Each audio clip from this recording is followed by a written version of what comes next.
when you are not here, so we added some activity for piping, spool installation, fit up and welding, NDT, installation of valve, grid busting, and hydro test, reinstatement. All these activities are applicable, right? Yes, correct.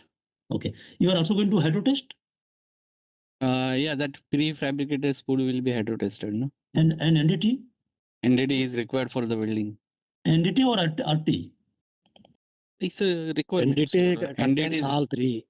I mean, if it is critical joint, they normally will do a RT. I mean, NDT means yeah, DP test will be there. Then radiograph test will be there. So that Yeah. all come under NDT only.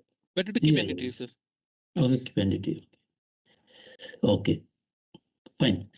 So guys, for pipe spool installation, this can create source of ignition. So I am keeping R1. And this is allowed with the permit work system, emergency and drill. I mean, this activity can be prohibited in case of emergency or mock drill. Adverse weather, this is outdoor activity, so I'm going to keep R2. This is night work P, and this is R3 for HCCS impairment. Interface is R4. For fit up and welding, the same scenario and the same hazard, we are going to keep the same thing. NDT, I'm going to make NDT, one another risk R5. R5 will be NDT, radiation hazard.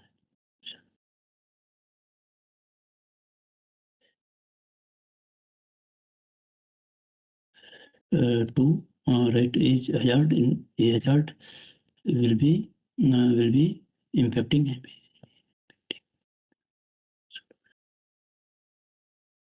So this will be as per calculation, as per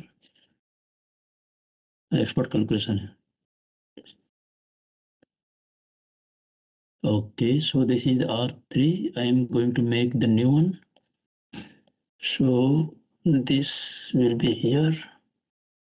Yeah, so this is not in the risk assessment. I have to put it. So don't worry, I will put it here. So this is R5. I am going to make it R5. Normal operation can be done, and this maintenance is also R5. In this emergency scenario, we have to stop the NDT, and this will be R5. I will put R2 only, R2 only, because this is weather, no? This is R2. And this will be R3 because HCCS is R3 and this is R4. No problem. Installation of valve, this is also, I mean, hot work related. So this will have the same